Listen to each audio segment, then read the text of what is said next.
Merry Christmas po sa ating lahat. Merry Christmas! Antindi nyo? Laban talaga. Ang kalamihan ng mga prayer groups, adjourn na. Diba? Ang Holy Family, laban talaga. Kinumpidensya, simpang gabi. So, pag-ibati ang bawat isa, sabihin mo sa kanya sa katabi mo, congratulations, matyaga ka talaga. Amen? Ang Pasko ay sumapit. Talagang wala nang pigilan to. Wala nang atrasan. Talagang ang Pasko'y Pasko na. Wala nang makapipigil. Kahit bumagyo. Diba? Can you imagine? Ang alam ko kasi, pag panahon ng Christmas, ang bagyo nasa Mindanao na, mawabang. Pero dito sa atin, sa Puntayo, di agad din, hinahapa nga kami. Pumaha. Tapos traffic ka and everything. Tapos ngayon, may panibago pang bagyo. No? So, hindi ko maintindihan, ito ba ay tangkulan o ito ba ay kapaskuhan? Pero, bumagyo man at umaraw ang bagyo. Ang Pasko ay wala nang makapipigil pa. Amen. Parang prayer meeting lang ng Holy Family yan. Walang makapipigil yan. Amen? Marami mo kayong bisita na nagpa-reserve ng mga sita. Hindi ko naiintindihan. Kasi pag nanonood kayo ng concert, gusto nyo front seat, di ba? Pero pag prayer meeting, talaga bakante na. Pwede ba tayo umabante? Paano mas magandang tingnan yan di ba? Yan. Okay. Pag umabante, bagong miyembro yan. Pag hindi, yan yung mga latihan. Hindi, kasi mas ang pangit naman tignan, di ba? Parang hello. Ayan, medyo... Ayan. Pansinin niyo yung mga umabante, bago yung miyembro. Di ba? Praise be to God. Kasi nakakagulat po, pag may dumadating pong nalilate, kumukuha pa ng silya. Kumukuha pa ng silya, tapos lalagay sa likod. Ang bala ko sana, iurong na yung digdig dun sa likod. Yung pala, marami pong bakante rito sa unahan. Yan, palakpakan natin ang Panginoon. Gaya po na nabanggit ko sa inyo kanina, wala nang awatan ng Pasko. Sa countdown, ilang araw na lang? 8 days before Christmas. And of course, what tells us it's already Christmas are the different signs we see around us. Diba? Ano yung mga indications na it's already Christmas? Simbang gabi, puto-bumbo. Pare, ha? Caroling, ano ba? Ano ba? Exchange gifts. Talagang pagdating sa mga regalo. Mr. Babet, talagang, di ba? Parties. So, Christmas lights. I'm looking for one answer that really represents Christmas. Advent tree. Ano? Yung mga dinidisplay. The Belen. Yan, yung Belen. Alam niyo po, I cannot forget. One time nakakita ko ng talagang real life Belen. As in real life Belen. No? Nakita ko po ito sa Europe. Si Saint Joseph, naka-costume talaga siya ng Saint Joseph yung dating, di ba? Tapos si Mama Mary, tapos may Jesus talaga na baby. Tapos sila po ay nasa isang bar na maliit lang. At ang nilagay ng mga hayop are real live animals. Tapos po, ang mga tao, syempre nagkakagulo sila doon, magpa-picture, magpa-selfie. Kasi you rarely see a live Belen. Amen? By the way, ito pong Belen was conceptualized as a Christmas display by St. Francis of Assisi. No? Before the time of St. Francis, there was no such thing as a Belen. But it was he who established Belen as a Christmas decor. But nevertheless, baka nagulat po ako. Kasi, yung Jesus nila, baby talaga, may cover siya, at meron tupa sa may paanan. Kinakain ng tupa yung kumot ni Jesus. O, di ba yung mga, kinakain niya gano'n. So, yung mga, si Mary, tsaka si Joseph, hindi nila napapansin yun kasi ano yung posing nila sa mga picture. So, sinabi ko, excuse me, nakialam na rin ako. Excuse me, the clothes of Jesus, the swaddling clothes of Jesus is being eaten by the sheep. Nakita ni St. Joseph. Alam St. Joseph, binambo yung tubo. Sabi ko, masyadong violent itong St. Joseph na ito. Parang hindi ito ang karakter ni St. Joseph na nakilala ko sa Biblia. Amen? That is exactly what is our discussion tonight that I would like to bring you. I'd like to bring you to Christ and the characters that played a role during the first simple Christmas. Alam niyo po, I am not against Christmas parties and everything. Ako, Jesus Maria, nakailang Christmas party na nga yata ako eh. No? At sa totoo lang, napakahirap. Ang dami ko na nga ako hindi pinuntahan dahil sa titikil ka. Bawal. Sila yung naasapan ng naasapan doon. Ikaw naman, huwag lang ng nood. Di ba? Parang unfair. So, marami na po hindi pinuntahan ng mga Christmas party. But nevertheless, I am for Christmas parties. I am for enjoying the season. But if you will notice, ito po kasi Advent season, dinagdag lang yun eh. Hindi naman kasama yan sa original seasons eh. Ang original season ay the season of Lent and Easter. Yun lang naman po ang talagang panahon na tinatanggap ng simbahan. Ngayon, itong Advent, ito po'y nag-umpisa saan? Sa France. So, ang France nagse-celebrate pagkatapos ng, ano ba yung undas? Yung All Souls Day. No? Pagkatapos ng undas, a few weeks after undas, magse-celebrate sila ng Advent. So, ang France lang ang gumagawa nun. In-adapt ngayon ito ng inang simbahan. So, it became now the season of Advent and the season of Lent, and of course, Easter. So, naging tatlo na sila na pinakamahalaga. Kasi ang pinakamahalaga sa tatlo yung Easter talaga. Amen? Now, if you will compare the season of Lent versus the season of Advent, which do you think is more holy between the two? Pag tinignan mo, yung panahon ng Advent at yung panahon ng Quaresma, alin sa dalawa ang parang mas banal? Quaresma. Quaresma. No? Bakit?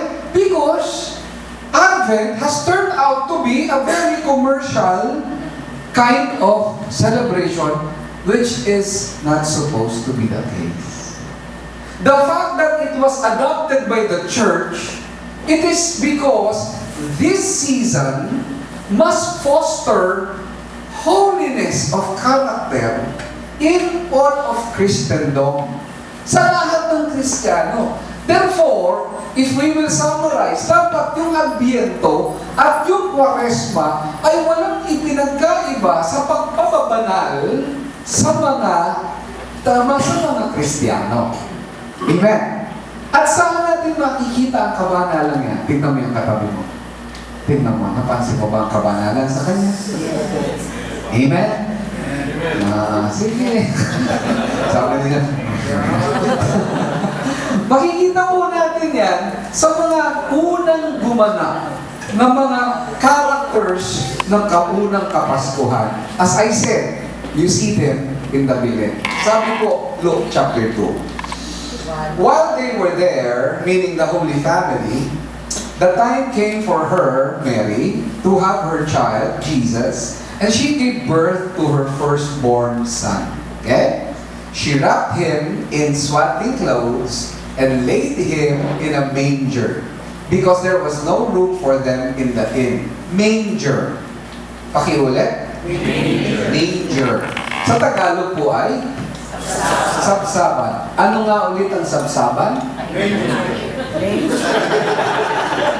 Ako, pinipili ko magpakumbaba. Pasko, holiness pa rin yan. Diba? Ang manger po ay sabsaban. Ang sabsaban, lalagyan ng pagkain ng mga hayop. No? So therefore, Jesus did not have a crib. His crib was a place where the food of the animals were being placed. Amen? Can you see the simplicity in all of that?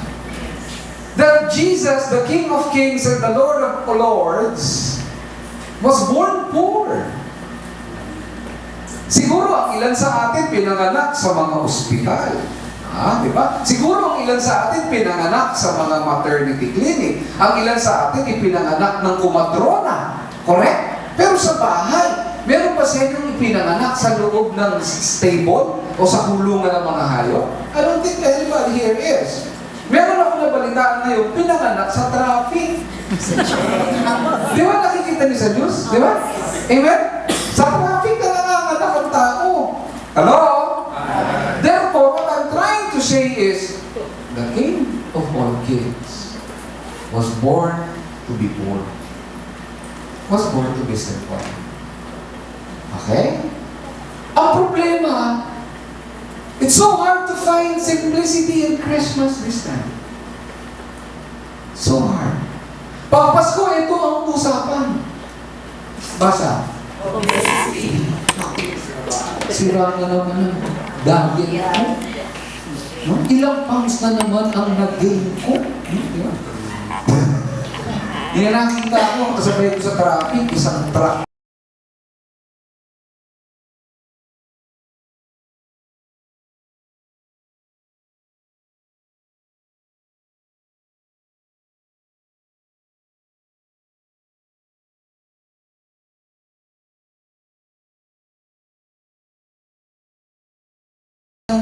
ng mga doktor, pagdating ng January, mas marami silang pasyente na talagang mga na-high blood o what have you, dan sa lamon, kakakain. Ang usapan pag Pasko, anong ihahanda? Di ba? It's all about obesity and may natira na ba sa 13 month? Wala ko naman. Nagbigay ba ng bonus? Kulang bitin mo, di ba? E paano yan? Darating yung mga inaanak, magtago na ng tayo. Para bang the celebration of Christmas is all about food, it's all about money, it's all about gift. Hello? Why? Gift. Kasi kung minsan, families are far away from each other. Hindi ako makauwi kay nanay, kay tatay, sayang, magkakasama sana kami ganyan. Parang, instead of being happy, people are getting to be more guilty at sila ay maraming mga regrets that leads to what? Do you know that Christmas time is the most depressing time in the year? You will be surprised that this is the highest rate of suicides. December, Christmas time. Why? You're okay because you're here with your family. So many people out there, especially in the world, are celebrating Christmas alone. They have no families with them. They're living alone. You are jolly, masaya tayo because we are celebrating it with friends. You know, when you are out there into the world, ang daming tao, ang kaibigan lamang ay ang mga computer nila at ang mga gadgets nila. They're living alone and they are living lonely. We're celebrating because we are blessed with health. But how many people are confined in the hospital? How many people are in the prisons who are never going to be celebrating it with their families? Amen? That's why, ito po yung panahon, pinakamarami ang suicide. And why is this? Bakit ganun? Because we have forgotten that Christ, Jesus, did not come to stay in the manger. Hindi naman siya isinilang para manatili sa manger, but He came to remain in our hearts. Si Jesus ay isinilang Hindi para manatili doon sa sabsaban na pinapanood natin at pinagmamasdan. Isinilang siya para siya ay manatili sa ating puso. We must remember that we must not seek only Christmas, but Christ.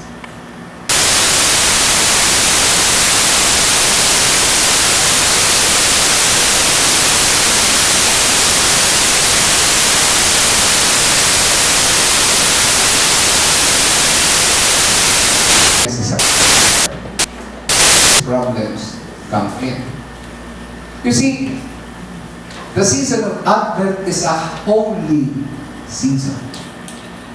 Just like Lent. Alam niyo po, this Advent is not a holiday, but a day of holiness. Bakit ba naging holy? Ano yung sabihin ng holy? Ha? Masaya, ba? Bakit naging masaya? Dahil sa kanta. Deck the halls with boughs of holly. Tis the season to be jolly. Galing nyo? You see, the season of Advent, listen, must make us a step holier. And holiness is a what? Holiness is a character. And we see that holiness as a character was very vividly represented by the different characters of Christmas. Kung ang starring sa isang pelikula na ang title ay Pasko, starring ay si Jesus Christ, sino ang susunod sa lead role? Si Mama Mary.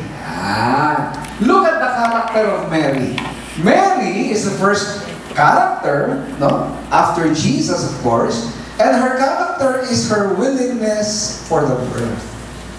Yung kanyang pagsang-ayon sa pagbibigay, ano tawag?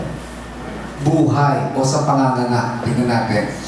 Kasi sinabi ng Anghel, Maria, mabubuntis ka, bla bla bla bla bla bla. Okay.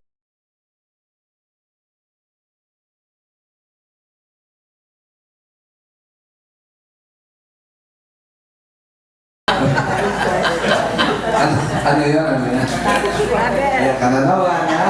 Nakakadalawa ka na. Okay, so sinagot siya ng angel. The angel said to her in reply, the Holy Spirit will come upon you. The power of the Most High will overshadow you. Therefore, the child to be born will be called Holy, the Son of God. And behold, Elizabeth. Sino nga si Elizabeth? Nanay ni John the Baptist. Okay. Elizabeth, your relative, has also conceived a son in her old age. And this is the 6th month for her, who was called barren. For nothing will be impossible with God. Mary said, behold, I am the handmaid of the Lord. May it be done to me according to your word. And then the angel departed from her. Ano ang tinanggap ni Maria? One word. Begins with the letter P. Pregnancy. Sa usapin yan, sa interaction nila ng angel, ang tinanggap niya pregnancy. Pwede ka muna. Ano naman ang impact nun kung tinanggap niya pregnancy? Pregnancy will demand all of you. Your totality. Not just a part of you. Sino nanganak na dito? Nasa naman? Yung mga nanganak na. Taas na talaga naman eh. Pag kayo po ay nanganak, o pag kayo po ay nagbuntis, lahat-lahat ng buong pagkatao magbabago. Amen? Mary, when she accepted the pregnancy, it changed the way she walked, the way she slept, the way she ate, the way she looked. At sa mga nagbubuntis, lumalabas yan. Nagbabago ang iyong paglalakad. Correct? O nung dalaga ka, paano ka maglakad? Hi. O, di ba? Sexy. Nung buntis ka, parang kalipan mo. Di ba? Magbabago lakad mo. Magbabago ang natural na kapikit. Tatlo ka na, ha? Tatlo ka na. Awatin mo yan. Asawa mo yan. Walang makaawag dyan, kundi ikaw lang. Okay? Di ba? Ang buntis, di pwedeng dumapa. Kailangan either tihaya or naka-side view. At kung minsan, pag natutulog ka, kahit may pinatulog mo, pag tumadyak yung baby, gising ka. Tama po ba ako? Although hindi ko pa na-experience magbuntis, ay parang yan ang na-obserbahan ko. It changed the way she ate. Pag ikaw ay buntis, parang naman, pagkain mo, weird. Naghahanap ka manggang walang buto. Naghahanap ka ng duhat na puti. Mga tawag doon, praning. Di ba mo? But it changed the way you look. Ang ganda-ganda, ang puti-puti. Pero pag mga anak, ang itim-itim ng liin. Napansin niyo yun? Yes. Diba, ewan ko ba't nangitim yung liin? Yung iba naman, mamaga ang ilong. Diba? Hello? Yung sa akin mo, talagang magagaya. Wala na tayong magagawa. Ang tawag dyan yung genetics. Kaya nga, pag nagpipicture taking kami, kailangan sa inyo akong konti. Delikado. Hello? So the thing is, when she accepted it, brothers and sisters, it demanded everything of Mary and she said yes. Mary said, be it done unto me. In short, one word, amen. Pahayag ako dyan. Remember, brothers and sisters, that before Christ was in the manger, He was in an individual. Bago inilatag si Jesus sa sapsapan, siya ay nasa loob ng isang nilalang, ng isang tao. Walang iba kung hindi si... Ano ibig sabihin? Before Jesus will be in your Christmas and your world, you must let Him in you. Bago matagpuan si Jesus sa Pasko, kailangan makita muna siya sa iyo. Para matuloy yung tunay na Pasko, yung holiness ng Pasko. We must be willing to let Him be born in us. Parang tayo si Maria. Telling the angel, I am accepting this Jesus that you are sharing into me, into my life, into my heart, into my whole being. Why? Because when Jesus comes into us, everything changes. It changes the way you look at things when Jesus is in you. Pag wala si Jesus sa atin, traffic! Traffic! Question! Traffic! Ha? Pero pag si Jesus nasa iyo, traffic! Mayroon traffic.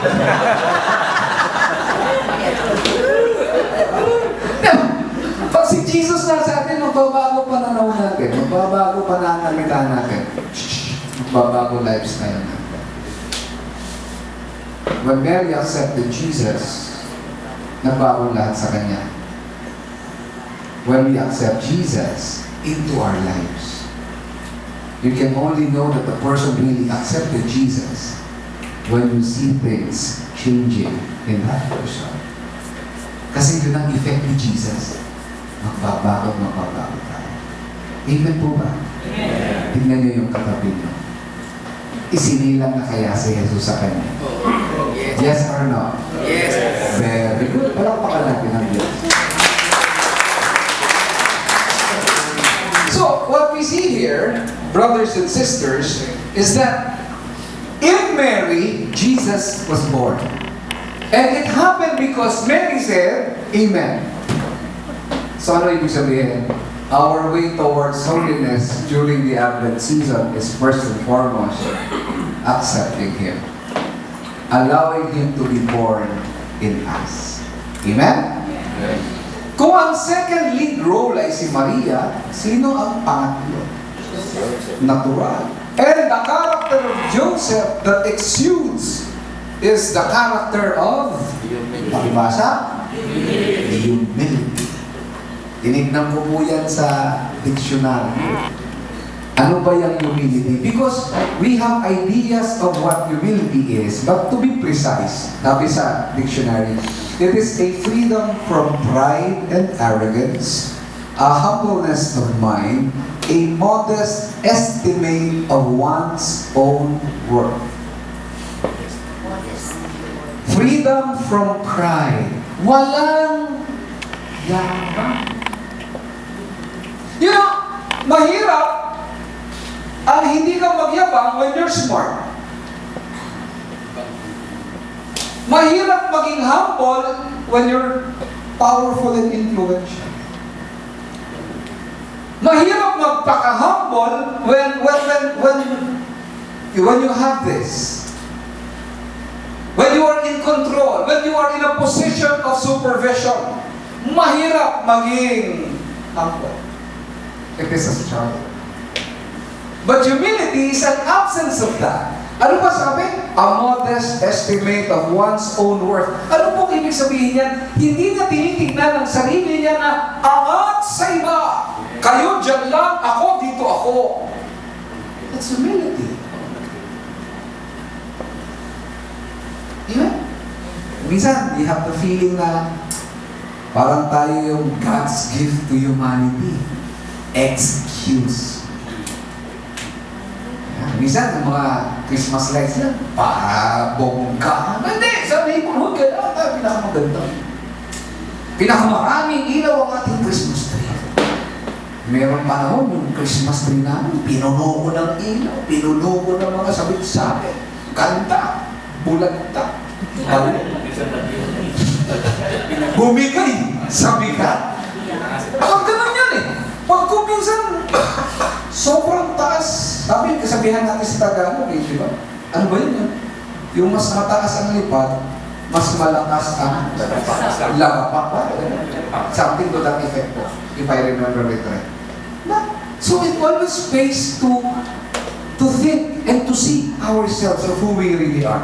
Humility, sabi pa, lowliness of mind. Ay, alam na natin, sabi niya, a deep sense of one's own unworthiness in the sight of God.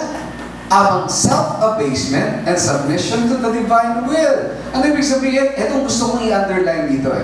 A deep sense of one's own unworthiness in the sight of God.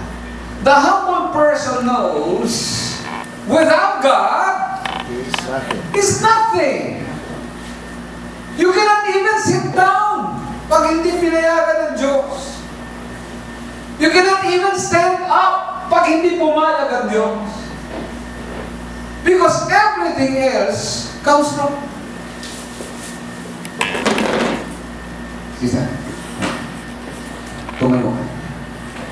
Tana, lakad ka. Nakalalakad na siya. Mamamalo, humility ang topic ng humility. Hoy, wala pa kayo naman, naglakad. Bakit ito dinemo? Pag di pumayag ang Diyos, makalakad ka ni mga.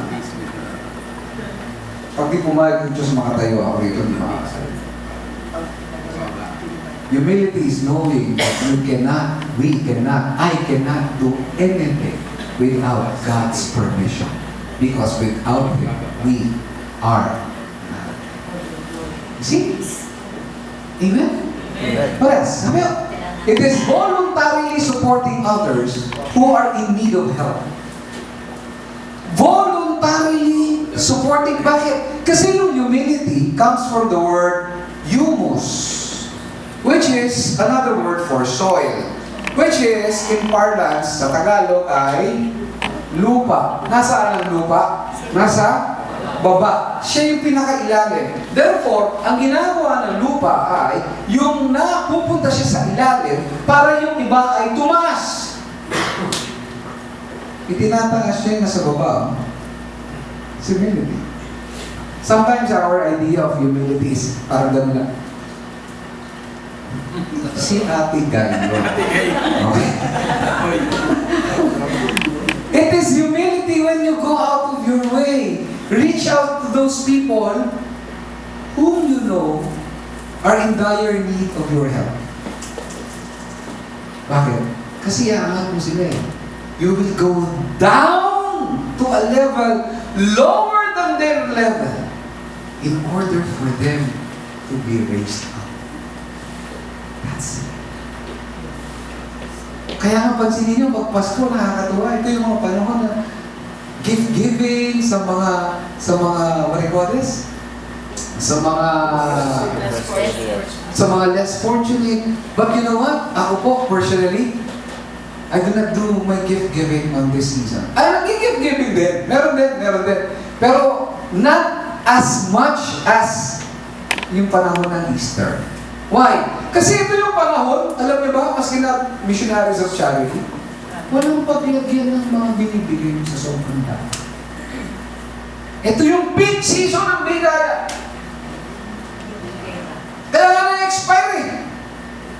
Minsan, naimbitahan ako dun sa mag-talk sa missionaries of charity. So, nag-talk ako dun sa mga tinutulungan nila. Blah, blah, blah. Siyempre, pagtapos ng mag-talk, inom naman ako ng juice. Sarap. Expired.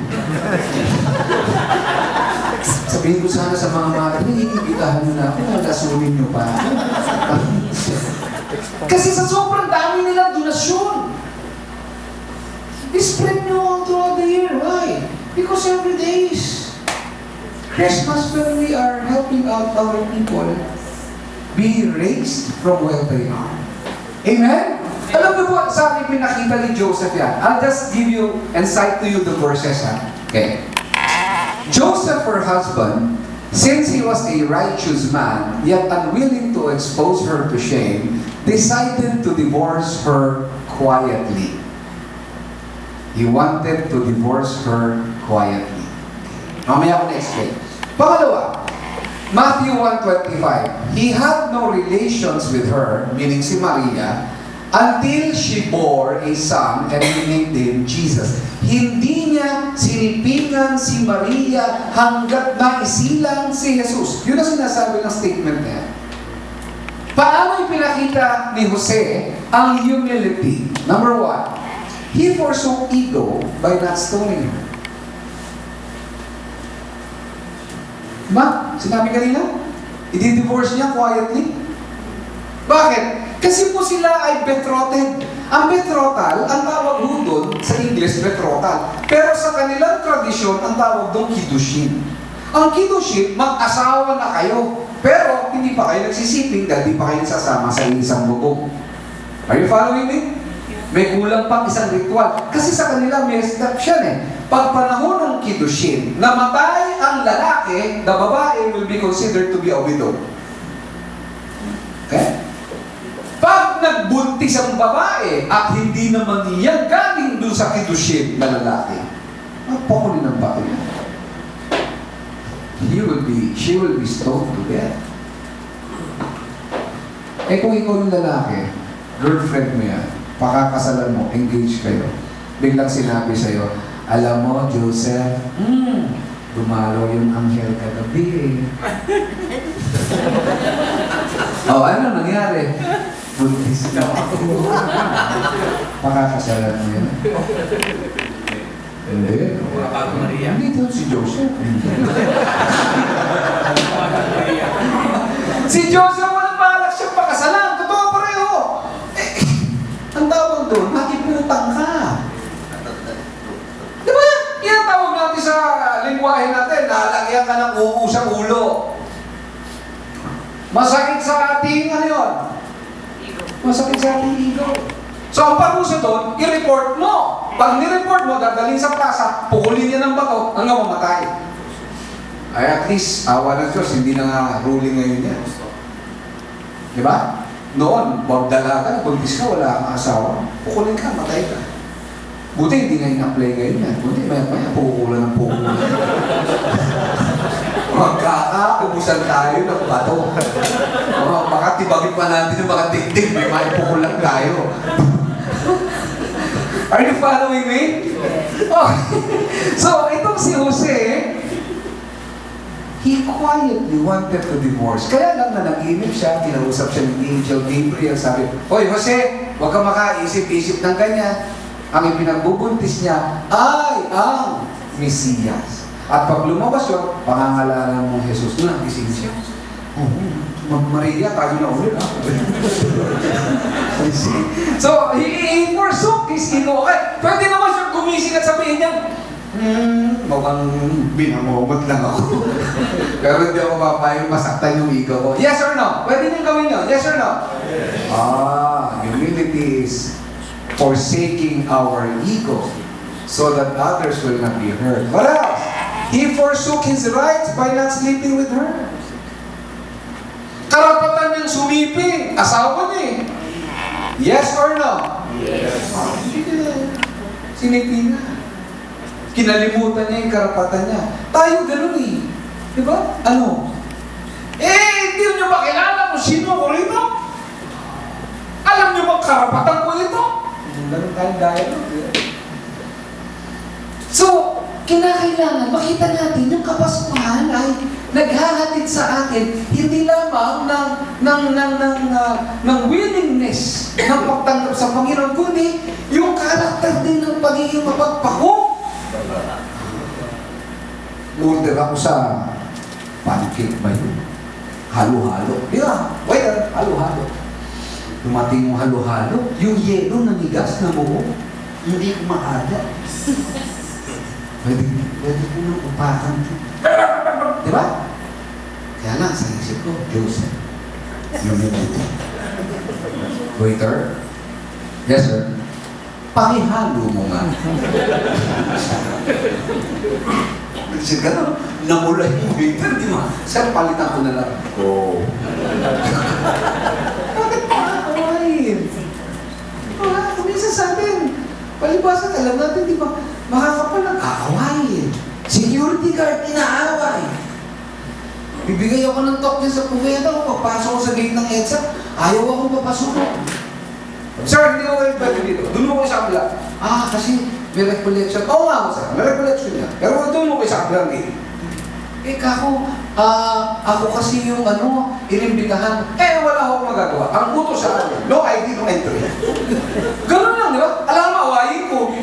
Sabi ko, ganito, tatawagin ko si principal sa cellphone, kausapin mo, hindi ko pwede siya. Basta ako mo sa amin, pag walang gate pass, hindi ko kayo pwede pumasok. Okay, ganito na lang. Pakisabi ko sa kanila, di ba may recollection? Opo, sir. Ako magbibigay recollection. Opo, sir. Pakisabi mo, umuwi na. Ngayon, bahala na sila kung anong gagawin nila. Kasi hindi mo ako kamo pinapasok. Okay? Hindi ko, sir. Tuloy ko kayo. Pwede naman pala eh. Ipaliwanag ko lang ng mabuti. Huwag mong awayin. Amen? Okay, sa Chowking kumakain ako, natapunan ako ng waiter eh. Kangkong with bagoong. Na-imagine mo yun? Kangkong with bagoong. Kinakihintay lang ako ng pa-oras para magpunta ako sa isang talk. Hindi nga ako orderin ng kangkong na ayokong mga boy. Binuhos naman na. Yung tayo ko na yan, pwede ko nang murahin eh. Yes or no? Yes. Yung tayo ko na yan, Joseph. Humility. Sabi niya, sir, sorry po. Pinupunasan niya. Kuha ka pang tissue. Kulang yan. Ay, naku, sometimes, you have to bite your lips. Why? Not because plastic tayo, but because that is the character that God looks in a person where Jesus is born. Amen? What else? He forsook reputation by being seen with her. Hello? Hello? Ang mga tao marunong magbilang. Kinasal sila ni Maria ganito. Nagbilang sila. 1, 2, 3, bakit nanganak agad? Buntis na nang makuha. Usapan na yan. Yung panganay ko, ano tawag sa kulang sa buwan? Premature. Ang panganay namin, premature. Kasi kinasal kami, June. No? Kinasal kami, June. Yung panganay ko pinanganak, November. June, July, August, October, November, kung 5 buwan lang mabigyan. Premature. Kasi sa ako nag-aasal. Here comes the bride, junior inside, junior inside. Buntis pa pala. Ano mo ibig sabihin? Marunong mag-compute yung mga tao, kaya mga chismosa ng bayan nag-usap-usap. Oh. Pero kinalimutan ni Joseph yun. Bakit? Okay lang. Napag-usapan nyo kami. Okay lang. Nasiraan nyo kami. So what? But this is the will of God. Humility is like that. So what? Kontrolado ba natin kung anong sasabihin nila against us? So what? Huwag tayong mabuhay na laging iniisip, ano kayong sasabihin? Ano kayong sasabihin? Mamamatay ka sa kakaisip na. For as long as we are doing God's will, we are not offending people. And in our conscience and in our hearts, we know that we are not hurting anybody purposely. No. Amen. Okay. We need to forget ourselves. That's humility. And foster and nurture someone else. That's why the season of Advent is so holy in a sense na makikita mo sa mga characters noong unang Pasko. Amen? O, ayan na. Si Jose, si Maria, sino ba nandun sa Belen? Sino? Oo, wala yun. Si Jesus, muna natin isama siya doon. Siya na starring Lord. Sino ba? Ha? 3 kings. Bago yung 3 kings, yung una ng bisita. Shepherds.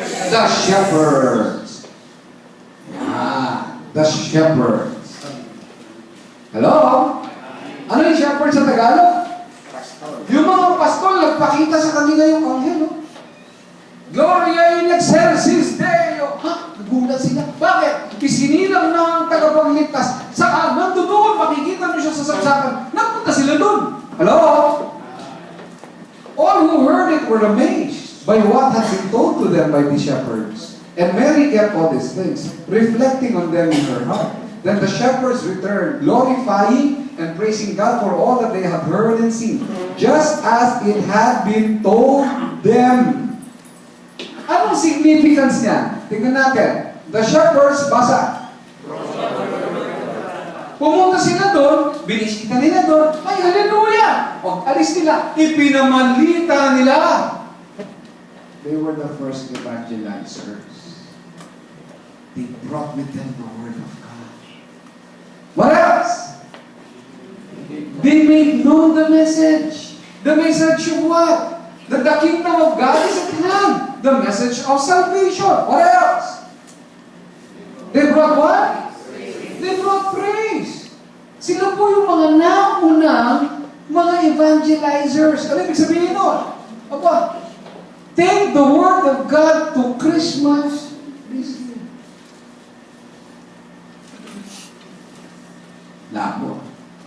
Naisip ka regalo, hindi ka maganda ng Biblia. Balutin mo, bigay mo. Hindi ka regalo. No? Take the Word of God, give it to people. Bili ka ng concordance. No? Word of God yun. Bili ka yung mga 366 days with the Lord. Diba? 366 kasi leap year pala. Itong, nagulat ako eh. Alam mo, 365 days with the Lord, di ba? Ganyan, yung libro. Ngayon, 366. Leap year kasi ang 2016. Okay? Yun ay pamigay mo, yun ay regalo mo, yun ang salita ng Diyos. Eh, brother, yung bibigyan ko ng Biblia, baka itago lang na yun, hindi na basahin. So what? Not your problem. Problema niya yun. Promise, babasahin din yan. Kailan? Pag tinaningan ng doktor yan. At sinabi, naku, yung nakita namin siya, malignat at kumalat na, naku, nasa Biblia ko. Magbabasang bigla ng Biblia. From the book of Psalms. Diba? Okay, at least may naibigay ka na babalikan niya. Amen? That's why, what character is that? The character of sharing the Word of God.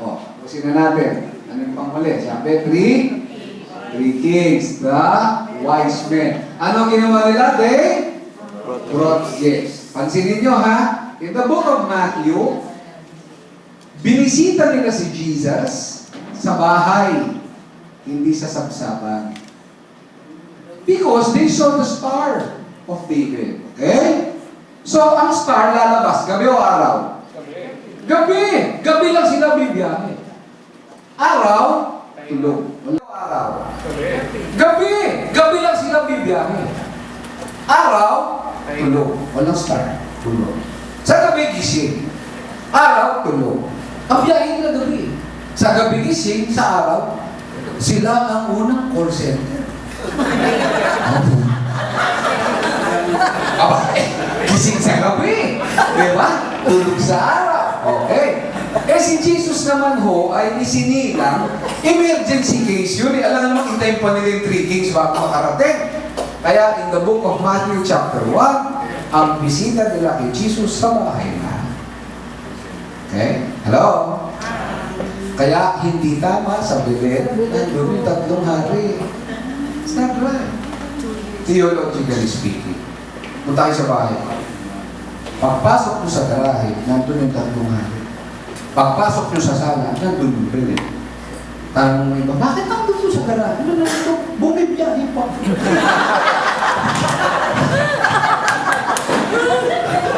Ganun ba yun? Oo. Ito aklat ng Mateo. Nagkaintindihan sila bigla. Kailan darating niya? Hintayin mo pag nagbigayan na ng 3 games. Doon pa lang yan darating. Amen? Okay. Anong ginawa nila? Basa! Basa, sabay-sabay! They brought gifts to God. Basa!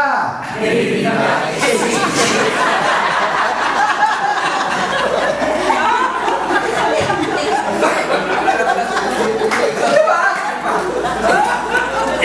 Ang problema, ang nagkita-kita ko yung tatlo, munito-munita tayo.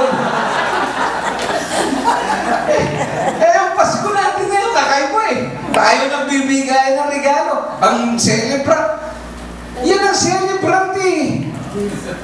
Siya ang celebrant, hindi siya dapat tumanggap ng regalo. Correct?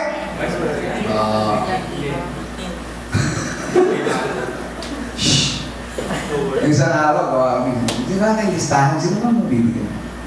Yung meron, she's making a list, then checking it twice. Gotta find out who's naughty or nice. It's like this. Okay yung regalo. Okay yun. Pero may celebrant eh. So do not forget to give the celebrant a gift.